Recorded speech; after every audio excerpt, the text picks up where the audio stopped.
huge RV hogging the right lane. Oh, here comes the new Toyota Grand Highlander. That's the Cooper family. Look at them go, Jim. The Coopers are in the clear. With available 362 horsepower hybrid max powertrain, life's grander in the first ever Grand Highlander. Toyota, let's go places. I want people to understand this ordeal. It's taken a toll on both of us. Casey Anthony's parents respond after 15 years of allegations. I've gotten blamed for something I didn't do, and it tears me up inside. This can change our life. This is serious. This is their final response. The test is about to begin. Please remain still. Casey Anthony's parents, the lie detector test. Watch now, only on A&E. And watch next day on the A&E app. To get the Crime Writers on After Show right now, go to patreon.com/Partners in Crime Media. I'm Rebecca Lavoie, and this is Crime Writers On.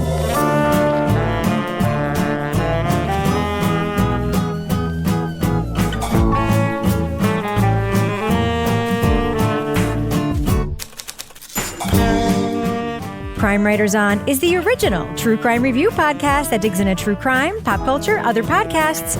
And on this episode, for 2 years, the FBI went undercover to find corruption in the Chicago Mercantile Exchange. What was the return on their investment? Not much. We'll discuss the podcast, brokers, bagmen, and moles. Joining me to get that done and more is true crime author, TV journalist, and host of These Are Their Stories podcast, my husband and love of my life, Kevin Flynn. Good morning, Kevin. Hello, Rebecca. I say good morning because we're having a rare. This is so, yes. We've never taped in the morning, right, Kevin? No, it's early, and usually we're up late doing this, and it's a whole bunch of, so everybody can get their shit done. I've got my bed hair. I haven't even brushed my hair today. I've got my pajama shirt on. Me too. I'm not even wearing a bra. I literally slept in this. America doesn't need to know that. I haven't brushed my teeth. I have an event tonight with Rabia Chaudhry and Jason Moon about Bear Brook 2, and so we had to tape this morning early, and so we're just going to muscle through it, see how it goes. Yeah, we'll see how it goes. It could be awesome. We don't know. Toby looks amazing, by the way. That doesn't seem likely. Also with us is private investigator, certified pet detective, resident cat lady, and author of The Final Curtain, The Braless, Laura Bricker. Hello, Laura. Hey, you know what? New Hampshire is known for the Free the Nipple movement. I'm just supporting those ladies. It's true. Look it up if you don't know what we're talking about. That's right. As they say, the nipple you see is not the nipples you want to see. There's a great article about it on nhpr.org, by the way. Free the nipple, nhpr.org. Look it up. By the way, that's not a New Hampshire exclusive thing. No, but we are the ones who started that whole... Did we? Oh, yeah. I doubt that. The pictures are amazing, but I doubt that. It's really good. And finally, our Toby's face. Our captain. I just remember when going topless became legal in New York and at public spaces, and for 2 weeks there were just so many boobs everywhere in Central Park and Jones Beach, everywhere, and then it just stopped. People stopped caring. Yeah. For 2 weeks though, everybody was like, "Woo!" and then it was over. Anyway, not all of us stopped caring. And finally, our captain of all things cynical, the author of the City trilogy of novels, host of Strange Arrivals, and our Patreon Deep Dive Book Club podcast host, Toby Ball. Hello, Toby. Hi, Rebecca. I'm not a morning person, so we're going to see how this goes. It's going to be incredible, and especially because I know that you really enjoyed the thing we're talking about so much. It's going to be awesome. It's going to pump right up. Incredible. Double espresso and beef jerky. So, Kevin, this is obviously Monday's program. Yeah. What is coming up on Thursday's show? On Thursday, we're going to be talking about the Max original miniseries. It's called Love and Death. And the story may be familiar to any true crime fan. Can we really call it an original miniseries? It's an original with a capital O, as yes. in it's called Max Originals, yes. Even if it may not be original. All right, so Laura, I have a question for you. Yes. Why the heck do you have a flip phone, A? And why the heck are you using it while we're taping our podcast? But more important, why do you have a flip phone? What is going on over there? I'm setting up my deals, Rebecca. It's going to make $2 million in one day.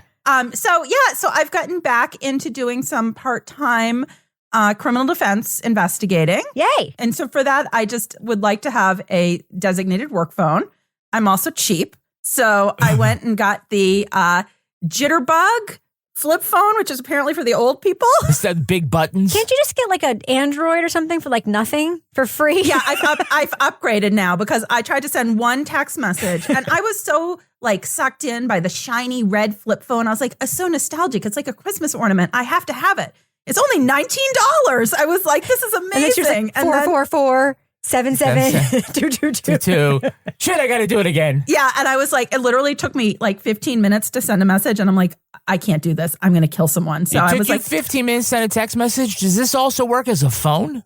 It does. Sounds like making the call would be 14 minutes shorter than sending that text message. Yeah, the PI is trying to take photos with her flip phone and just like, shit, I got the wrong kind of phone. 1 megapixel.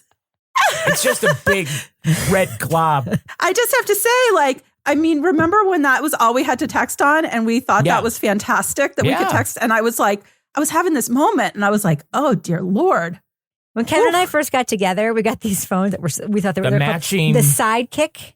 No, Sidekick had yes, remember the thing? I never had the Sidekick. You probably had the Sidekick. And the thing flipped up and you could type with your thumbs and a little keyboard and it was like incredible. But before that, it was like 44222. It was incredible. Yeah. Oh my God. It was crazy. But yeah, so I'm having fun, like, you know, doing my thing again. Can't really say much about it, obviously, but it's good to be back out there. I'm glad that you're back out there too. The defense system needs you, Laura Bricker. Yeah. It does. They do.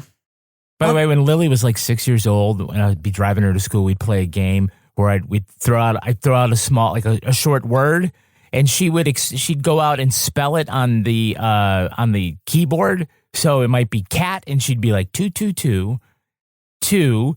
Like she remembered, like that was her thing. Like all of a sudden, she figured out this code. So Laura, you need to talk to 6-year-old Lily, and she'll tell you exactly how to send that text message.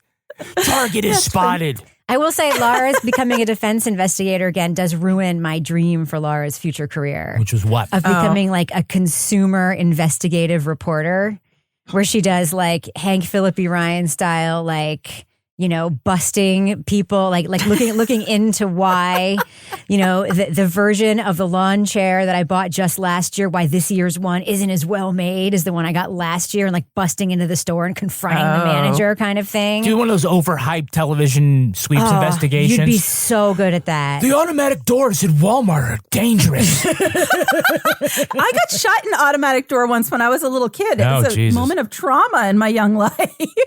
It like went like that and closed on me, and I was like, ah! I got a flip-flop caught on an escalator at the mall once. Escalators are very dangerous, Rebecca. I know Just that saying. now. All right. Well, speaking of high stakes, should we talk about the thing we're talking about in this podcast? Let's do it. It's very high stakes. You're thinking of Ghost Herd for high stakes. I can tell Toby's real amped. All right, let's I got do up it. for this. Leading off. 46 traders at Chicago's Mercantile Exchange and the Board of Trade were charged with hundreds of counts of racketeering and tax fraud. In the 1980s, brokers at the Chicago Mercantile Exchange were not Ivy League financial types. They were mostly blue-collar workers with on-the-job training in commodities exchanges. And they were making more money than they knew what to do with. You know, I bought a Lincoln LSE, I got an Amex Gold Card, and I'm making enough money where I can't spend it.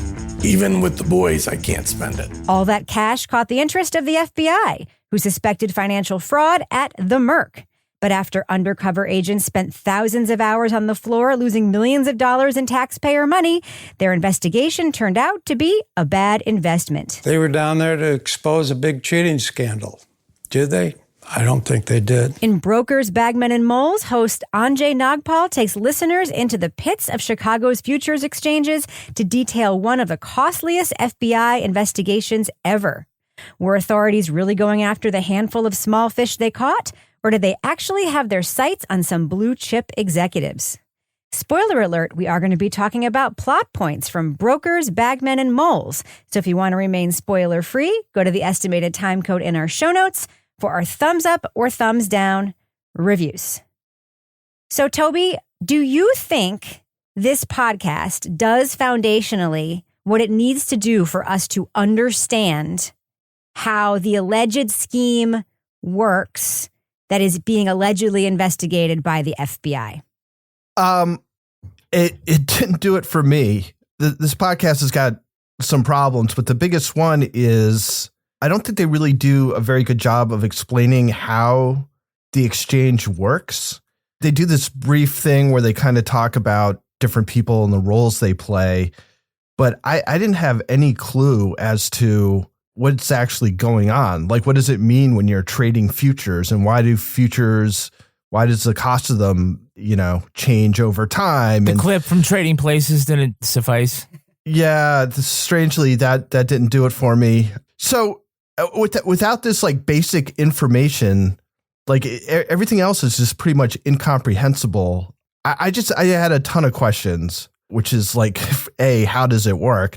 But then B, like, how are people making, they talk about how people are making so much money. Like they're making $1 million before lunchtime.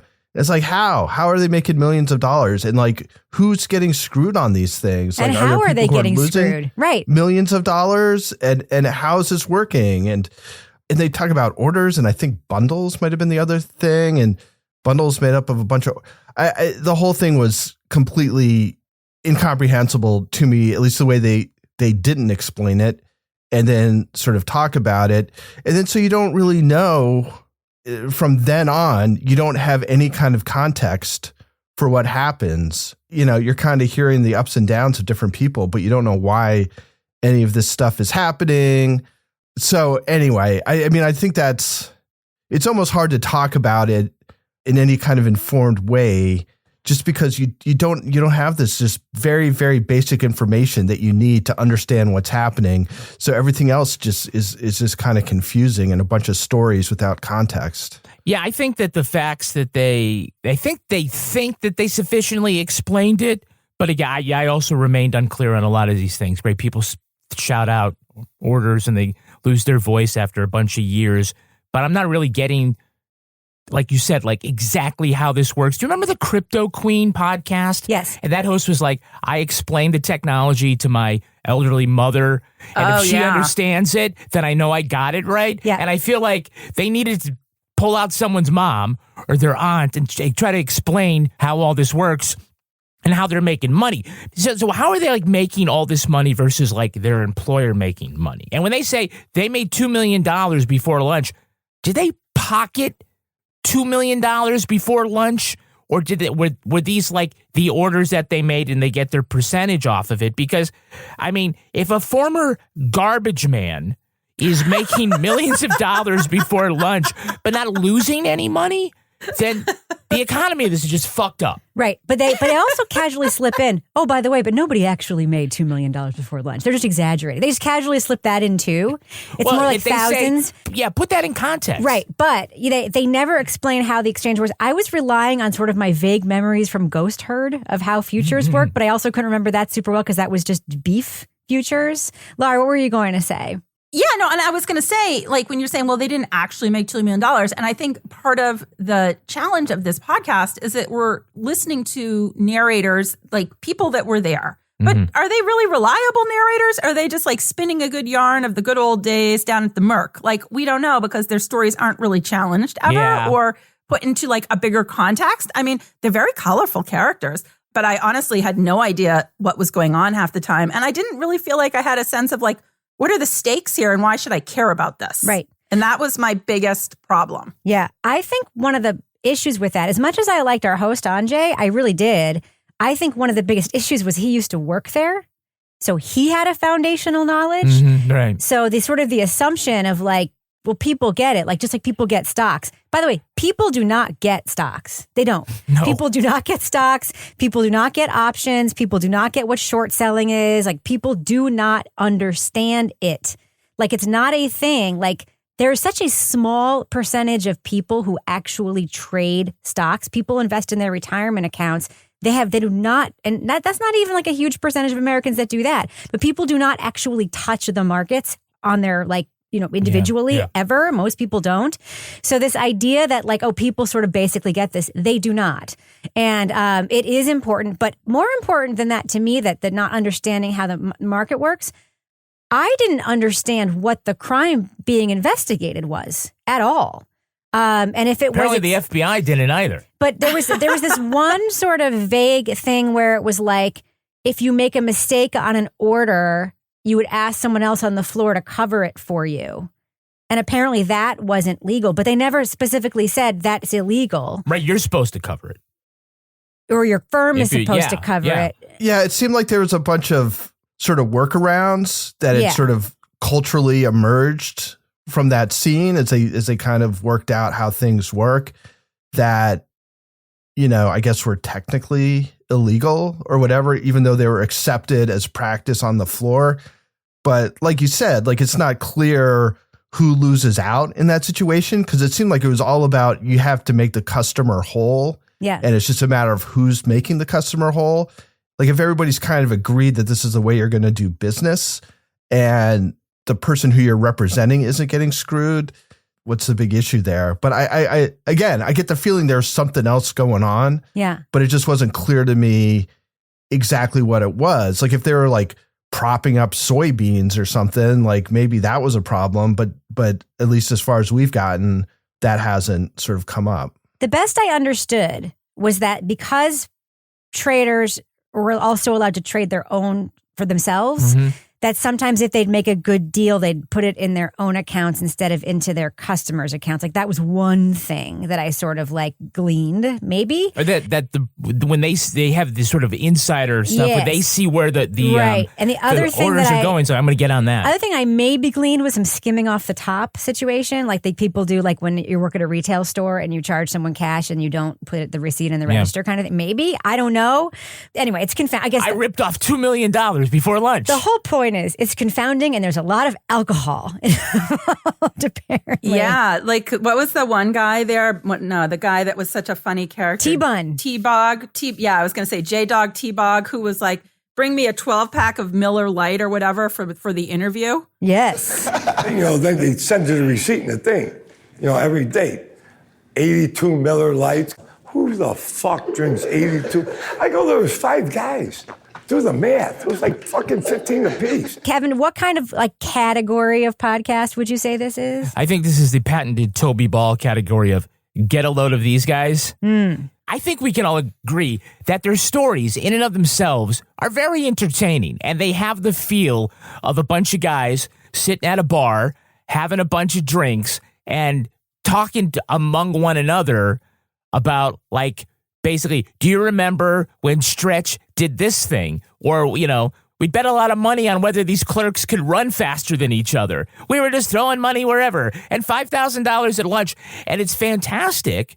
But as far as stitching this all together, for some reason, I feel like the podcast is less than the sum of its parts. I feel like for the monetary investment, I don't know if they get as much as they do when you join Patreon. Oh. And you go to patreon.com/partners in crime media. Transition into our business section. I know, it's so good the FBI became suspicious. Yes, they're down here in our studio taping us right now. They're like, hey, Kevin, was that a transition to the business section? Was it, Kevin? And you're like, no, it was just a regular deal. No, just a regular deal.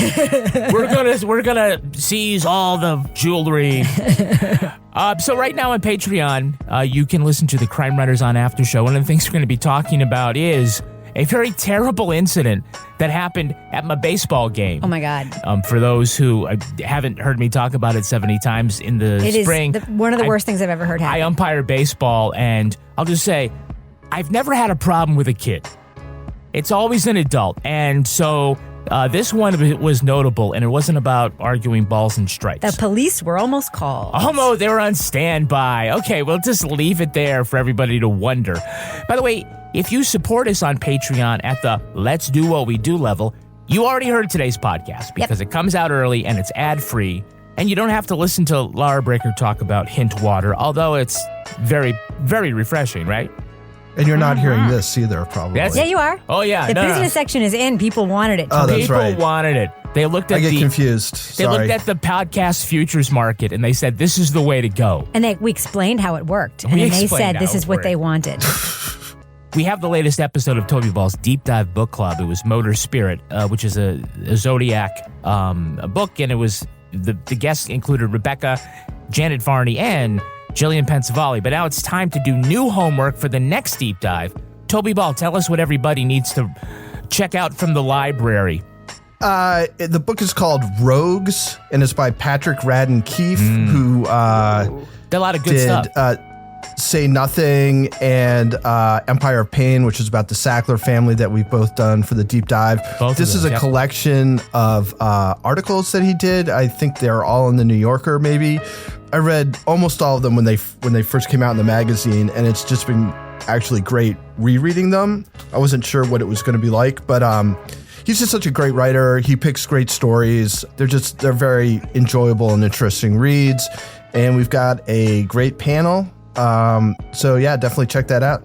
Patrick Radden Keefe, though, wasn't he also behind one of our favorite all-time podcasts, Winds of Change? Yeah, exactly. That guy. Yeah, he's a double threat.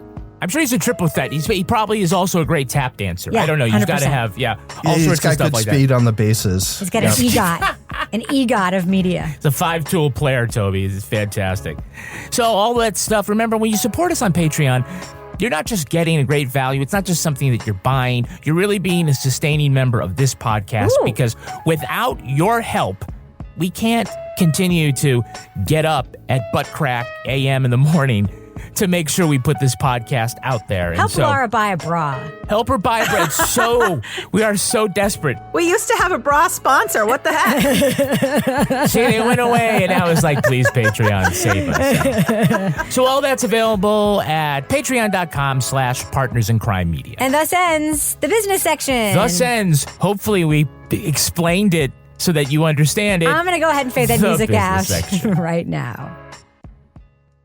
Here's your grand weathercast. 60 degrees in the driver's seat. In the passenger seat, a high of 66. In the second and third rows, a balmy 70 degrees. Just the way Grandma likes it. With 3-zone automatic climate control, life's grander in the first ever Grand Highlander. Toyota, let's go places. I want people to understand this ordeal. It's taken a toll on both of us. Casey Anthony's parents respond after 15 years of allegations. I've gotten blamed for something I didn't do, and it tears me up inside. This can change our life. This is serious. This is their final response. The test is about to begin. Please remain still. Casey Anthony's parents, the lie detector test. Watch now, only on A&E. And watch next day on the A&E app. Hey, honey, how was your trip to Menards? Awesome. The Menards bag sale is back. Oh, what's the bag sale? You grab a bag in store and save 15% on everything you can fit in the bag. I got a new cordless drill, LED bulbs to help with the electric bill, stocked up on toothpaste, always need batteries, and paint for the mudroom, plus all my favorite snacks.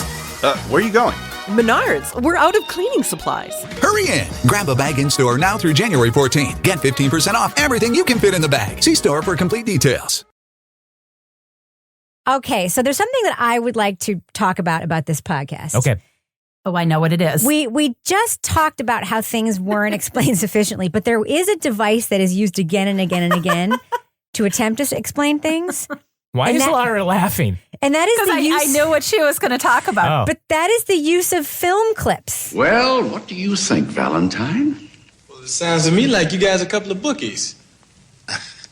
I told you he'd understand. It's a theme you hear over and over again, that traders are just like gamblers. Film clips are used as exposition in this podcast. So greed is good. So it's like, instead of, let's talk about what ADM is. Archer Daniels Midland. So, I'm going to explain what it is. But, to talk about like a big scandal that happened here, let me just let Matt Damon from the movie The Informant explain it for you. Doing it once, with the greed is good scene or whatever, fine. It happens again and again and again where I'm like, you guys either had the biggest budget ever for licensing clips ever that I've ever heard in any podcast. There's somebody in the credits, like that was their job. Yeah, you either had like a ridiculous pile of money to invest in clips and you just wanted to use them willy-nilly and you didn't feel like writing those things and you just like wanted to show off how much money you had, or you just thought that was easier. I've never heard anything like this before. It just reminded me how many great movies there were about finance. Like those were all quality films, yeah. Laura, what did you think of this as an expositional tool? Yeah, it didn't work for me. It was distracting and confusing. I was like, what? I mean, the one that was like, I thought almost the most unnecessary was like the Untouchables. And they're like, and this was a bad neighborhood. And oh, wait, now this guy that we're talking to, he lived in that bad neighborhood. So I was like, was the whole point of that clip to talk about a bad neighborhood? Move to that bad neighborhood. Okay. And by the way, it's so distracting to hear clips of the Untouchables with Sean Connery with his fucking accent.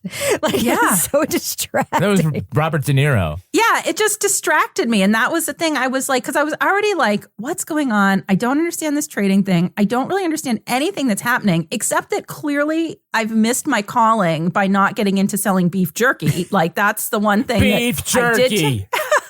I was like, I could be making $5,000 a week selling beef jerky. This kid was selling homemade beef jerky, and he had like 8 different flavors and shit. It was insane. He was making $1,000 cash a day, $5,000 a week, selling fucking beef jerky, cash on the floor. I mean, you're not allowed to have, food on the floor. So whoever he was duking to bring on a duffel bag full of beef jerky on the floor. What the fuck was that all about? That was one of the better parts of the podcast. I understood what they were saying. I didn't understand the beef jerky economy. Well, I understood it because it was like, you weren't supposed to have beef jerky on the floor. Somebody smuggled a duffel bag of beef jerky out there and sold it because it was an opportunity. And also, it was really good beef jerky because our host had actually tried some of that beef jerky. I'm like, these are things I understand. So, I mean, would that be your go-to if you had an opportunity to sell food on the floor? You're like, let's have this dehydrated meat strips. I guess it keeps. I don't know. I wish I understood enough about what was going on to know if that could be like a metaphor and you could have like based the whole podcast around that. It might have been more comprehensible. As a person who has scoured movies to get clips that might illustrate something for a podcast, it's really hard to find movie clips that do exactly what you want them to do in the context of a podcast. It's surprising to me, like you're 100% right, that must have been super expensive to get all this movie clip stuff. Like, it's just ridiculous, the amount you pay per second. And then to have it be, I don't feel like any of these were like perfect, right? I mean, It just seemed like they're like, oh, let's break things up by having a movie clip, which we'll spend, tens or if not hundreds of thousands of dollars on. And then when it's over, it's like, what was that all about? And then you're on to more stuff you don't really understand. It was strange. In the end, when I was done, I was like, how would this, like, where did the brakes need to be put on and go back and be like, okay, we got to rethink this a little bit. Like, how do we lay this out so that people understand what's happening? And I think that's probably the producers have got to do that. Somebody from outside that world has got to listen to it and be like, I don't get it. Or at least I don't think other people are going to get it unless they're pretty. And like part of the problem might be the producers get pretty ensconced in this too, as they're working on it. I'm sure they're getting stuff explained to them as they're listening to these things. They're like, what's this all about? And they get it explained like, oh, okay. So maybe even somebody outside listened to, but they didn't do it. It sounded to me like this was a podcast made by not podcast people. Well, you actually hit it right on the head. That's what it sounded like. Because even he says at the end, this is our first podcast. It's Entropy. Yeah. They're a film company. That's how it sounded to me. Well, I've seen the YouTube trailer, and this was shot for video. At some point, we even hear like producers slating, like, take one or whatever, and they put that in. So, by the way, I think they disproved my long-held belief that audio from video usually sounds pretty crappy. The audio quality's really good, actually. But see, what I would do is I would have challenged the producers to take that and then tell this story visually as a proof of concept, only because then they could find out where the weaknesses in their story is. And if they're like, we have to throw up a bunch of B-roll here or animation to explain this, because we can't just, in a podcast, you can just throw the exposition out and tell, but it also needs a little showing and telling, I think, to really get it. I wonder, guys, if they explained it a little better, more like we were 5 years old, or we came one of the folks that came to the table with a little more knowledge of how this works, would this still be a good podcast? Would we still enjoy this? But the problem is podcasts are now proof of concept for film projects, right? And so if this is in fact a video, and if this is in fact a film production company, there's an excellent chance that this podcast is a precursor to a film project around this, right? But based on the hit podcast. But look at what look at the work that like Josh Baker does, right? By the way, his audio also comes from video, which his audio sounds great. Sure, right, BBC, yeah. But when he's doing a documentary, he produces a different product for the audio product than he does for the film product. He writes for the audio and he writes for the film. And it is different kind of writing that you have to do. And I when I listened to this, I was like, audio people are not making this because they don't know how to write for this medium. They don't know how to do exposition for this medium. They're using film clips the way you would use in a visual medium because that's how you would use film. Like, this doesn't fucking work in an audio medium. Because you know what? You're right. Because one of my sort of critiques was I felt like there was a lot of blocks of long talking with these cast of characters. And that would work if you were watching it in a film version. Yeah, maybe. But it doesn't, it would work better than listening to it. Yeah, because like maybe there'd be recreations. See the people and you could be watching it. Yeah. I feel like you would be able to, like, maybe absorb it a little bit better. But Rebecca, I mean, it's primarily interviews, right? You know, there isn't like a lot of field tape or archival tape that's not movies or some new stuff. So I think that it still needs the soul of a good podcast editor. Yes. Oh, absolutely. 100%. I imagine that they imagine this is like a Macmillions kind of story with like colorful characters doing like crazy things. Like T-Bun is a colorful character. They need the animator who did a Class Action Park. Yes. Those crazy stick figures. Most interesting, he was the most interesting character to me because he was the one with the dad who told him like, you're being watched by the feds. I go, Dad, they're from Nebraska. They got money. They belong to the East Bank Club. He goes, they're G, you stupid cocksucker. And he was also like doing bookmaking on the floor. Yeah. And he was like, all bookmaking will stop today. And then he was the one who said to his little coworker, listen, I don't like you. You know, I don't like you, but you can't do that. That guy's a fat, I love, like, he was an interesting story. Like, it would be interesting to do something through his lens. It would be interesting, frankly, to do a podcast about Archer Daniels Midland. That guy sounded like that demagogue sort of CEO dude was really something to behold. But this definitely wasn't it for a podcast for me. I don't know. I certainly don't know. So, Kevin, what did you think about Anjay? I said earlier that I didn't mind him as a host at all. Actually, I didn't hate Anjay. I thought that, there were moments in this where he was very charming, actually, kind of owning up to his deficiencies as an interviewer. And I think that bought him a lot of goodwill with the listener. But again, I think everybody sort of takes responsibility here for a podcast that was not very discernible. Because again, I think all these individual parts on their own are interesting and entertaining in part and funny in parts, but for some reason, I don't know, there's no mortar keeping all these bricks together. Yeah. So, Toby, just generally speaking about this exchange, we heard over and over again about how it was built, how it was regulated or not. The storytelling aside, what do you just sort of think about what you heard about the Merc, how it was built, how it was regulated, how it was led? The whole thing is it's pretty wild. Like it feels as though, and I mean, I think they make the point that it's like people don't know enough about this. It's not like the stock market where everybody knows what's going on. It kind of feels like it was like done in somebody's basement and nobody was really paying attention or something. Cause this guy, Leo Melamed, was he the president or the CEO? He was like the leader of the Mercantile Exchange, but then he was also a trader. Yeah. Which, again, it's like, that seems like the second rule you'd probably write up. It's like, if you run this thing, you can't also trade on it. And yet that happened. I mean, one of the interesting things I thought that I got out of this, because he does kind of get into the history and the culture of the exchange in a way that's, I thought, better explained than how it actually works. And it just seems like it's a place where a culture developed around these people who weren't trained financial people, right? I mean, at least the stories you hear are people coming from all different walks of life, largely kind of blue collar, people who were not going to college for, business or finance or whatever. So they build the culture of the institution. And a lot of that, from the outside at least, seems pretty sketchy. Yeah. It's people covering each other's debts because they're trying to do favors for people who can later do favors for them.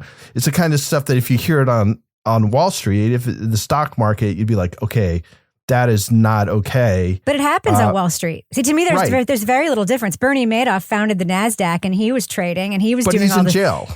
Well, but he almost wasn't in jail. He wasn't in jail for a long fucking time. Right. And it wasn't necessarily for that stuff. Correct. But on the face of it, it just Leo seems Malamed wrong. never went to jail either.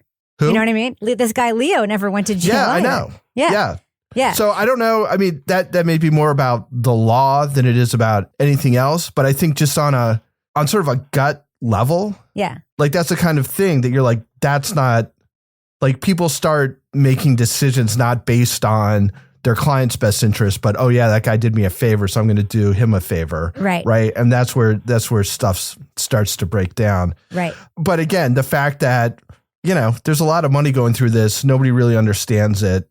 And I still don't understand it. Yeah. I mean, they're just bookies. Like, as we heard Eddie Murphy say in Trading Places, they're just bookies, right? Yeah. I have to say the only thing I do like about the Merc is that you don't need to have gone to a fancy business school to work there. No, I kind of find that kind of democratic.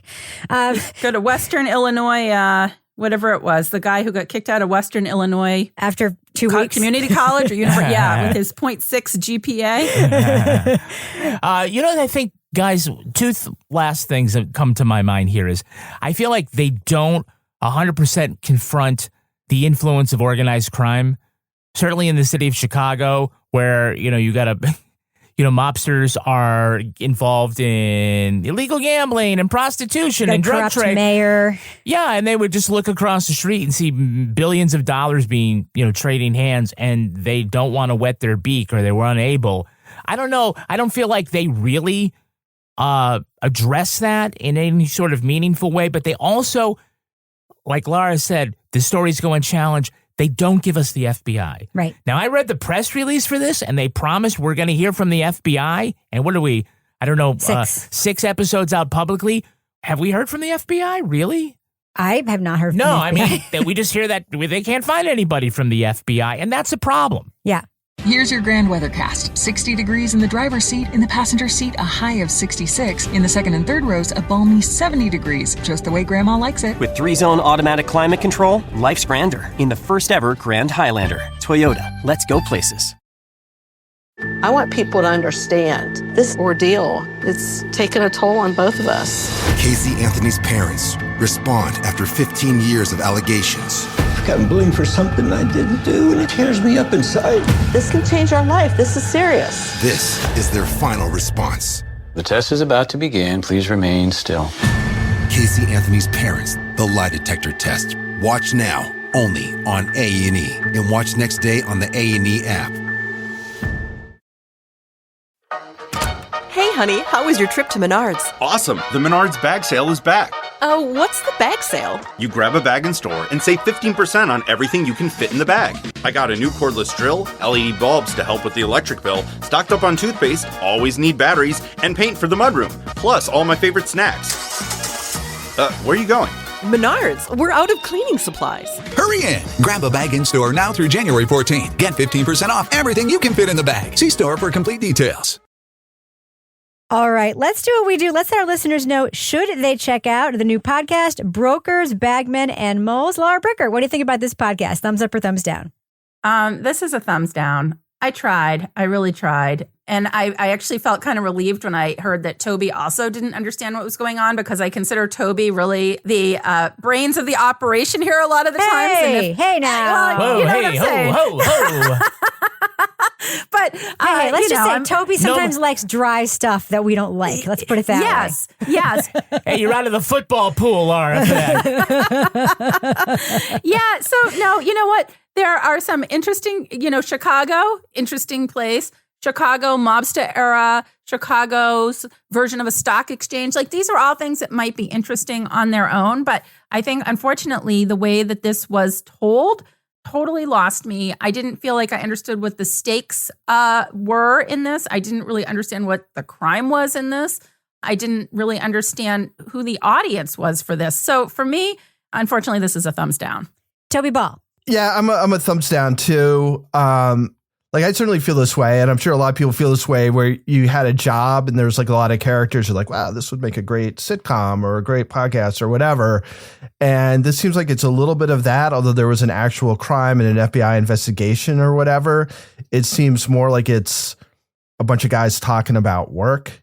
I don't know how complicated it is actually doing the work, but the system itself, I guess, is kind of complicated because I didn't understand what the hell was going on. I think the real sort of original sin of this podcast that makes its positive things not mean a whole lot is the fact that they just don't spend enough time explaining how the Chicago Mercantile Exchange works, like how people make money, what different people do, how the deals are made, and then what crime is alleged to have occurred. Like none of this stuff is clear. So everything else is just kind of stories about work. And there are some wild stories and there's some characters and stuff, but it doesn't really add up to a comprehensible story about a crime and an investigation and things like that. So there are parts of it that are entertaining, but as a whole podcast, like this is one of the more confusing listens I've had. So it's a thumbs down, unfortunately.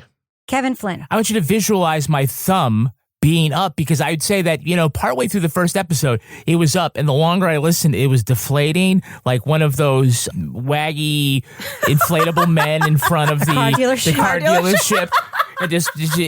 It just went down. I know that the producers will probably argue, we explained how all this works and what the stakes are. And I would just say, well, a lot of us didn't get it. So all four of us didn't get it. I imagine even a lot Toby, of listeners. and he's the brains of the operation. I am the brains of this operation. I consider myself that. Yeah. And also, it's not told by disinterested parties, right? So some of the producers and, the people behind it, their background is in being in the pits at the Merc. And so, their views of the FBI's investigation and all that other stuff, again, is not completely neutral. Again, all this stuff seems really interesting on its own, but I don't see how they put together an engaging story that started from beginning to end. And they did shoot all this on video. I'm sure they're going to be putting together, some kind of documentary that they think is going to be light. And I would just say, go back and think about your storytelling because this wasn't the way to do it. Yeah, I'm thumbs down too. And keep in mind, this is one of those ones I listen to and I'm like, it sounds good. You know what I mean? Like the sound design generally was good. The miking was good. The mixing was good. Like there are clearly audio, quote, people working there. Like, there are audio mixers. There are good producers, like in the audio side working there. It is very clearly not led by an audio like a skilled audio storyteller. So I would say that is what is the missing piece here. Aside from the fact that I do think either the story is inherently uninteresting or the fact that it was not led by an audio storytelling like leader, an editorial leader is what the missing piece was. It's one of those two things because this story was very low stakes. It was, by the way, the thing we didn't discuss, so unbelievably hyper masculine in a way that also I also didn't get who it was for, Lar, because I was like, I'm not 100% sure like who the audience is for this. Is it finance bros who would be super into this? Is it true crime people who would be super into this? There's like this one lane of podcasts that's about like bros telling stories, dudes telling stories. And I never know who that's for. I'm always like, who is this for? I never get it. And yeah, I couldn't sink my teeth into any of it. And it was disappointing because as I said, it did sound good and I could hear the earnest work of the people working on it. And at the end of every episode, when Anjay would say, this is our first podcast, what do you think? I was like, don't ask me that question. I mean, I'm glad that you're asking because we're going to tell you, but like, you guys need to up your audio game a little bit in terms of the storytelling. So yeah, thumbs down for me for brokers, bagmen, and moles. All right, now it's time for my favorite part of the podcast, a little something I like to call the crime of the week. The week. Minnesota's Kai Michelson may have revolutionized intermodal transportation. The prolific inventor has unveiled a motorcycle that runs on beer. Instead of a gas tank, the bike has a keg inside in which the brew is heated up to 300 degrees. The steam generates enough thrust to propel the motorcycle. Michelson has put his own spin on many inventions. They include a high-powered hot dog cooker, a bicycle with wings, and a rocket-powered wheelchair. As for his Michelob-fueled motorcycle, Michelson plans to enter it into some car shows and someday take it out on the street. And why not? The price of gas isn't coming down anytime soon. So panel, this could be the wave of the future. What standard features will come on every beer-powered motorcycle? Laura Bricker, what do you think? Well, I'm hoping there's going to be an attachment for like an easy bake oven style device for some soft pretzels. Nice. To go with that beer. I mean, that would be really handy. A rocket-powered pretzel maker. Toby Ball, what do you think? You know, I've got some serious ethical problems with using beer, perfectly good beer, as a fuel. My other question is, how are they heating the keg up to 300 degrees? Like, doesn't that take energy? Like, I don't understand how this whole thing works. So I would hope it... What? Rockets? Yeah. The battery, which is also energy. You're right. You're right. It's a whole thing. I just hope they have a user manual so I understand it a little bit better than this podcast we just reviewed. Kevin Flynn. I think it should come with a straw. And burp brakes. All right, that's going to do it for us. But Laura Bricker, if folks want to reach out to you on social media to explain to you how the Merc works, how can they find you there? They can find me at Laura Bricker. Toby Ball, how can you be found, you brain trust of the podcast? Send your highly intellectualized tweets to me at TobyBallNH. Kevin Flynn, what about you, you big dummy? I'm a Kevin P. Flynn. And you can find me, also a big dummy, at Reb Lavoie. You can also follow the show on Twitter at Crime Writers On, and please join our incredible community and our incredibly smart Crime Writers On Facebook group. We've got a regular page. Just go there, hit join the group. We'll let you in if you seem nice. Get episodes early and ad-free at patreon.com/partnersincrimemedia. You'll also get the Crime Writers On After Show, Married with Podcast, Laura Bricker's Leave It to Bricker podcast, and Toby Ball's Deep Dive Book Club podcasts. Our theme song was composed and performed by Ty Gibbons. Our line editor is the wonderful Livy Burdett. The executive producer of this program is Kevin Flynn. This show was recorded in the Treehouse Yoga Studio above the Mockingbird Cafe in Bay St. Louis, Mississippi studio, otherwise known as Studio C, The Closet, in our New Hampshire basement where we're also making a killing selling beef jerky. On behalf of all the crime writers, thanks so much for listening. We will catch you later. He drive his car straight through the garage door? Yeah. Okay. It's like, okay, like that. Of all the things that did not happen, that was the did not happiness. Because all you really have to do. It did not happiness. all you have to do is freaking. There's just a chain. You just undo the chain and you lift the door by yourself. Yeah. It's not that difficult. Oh, good Lord.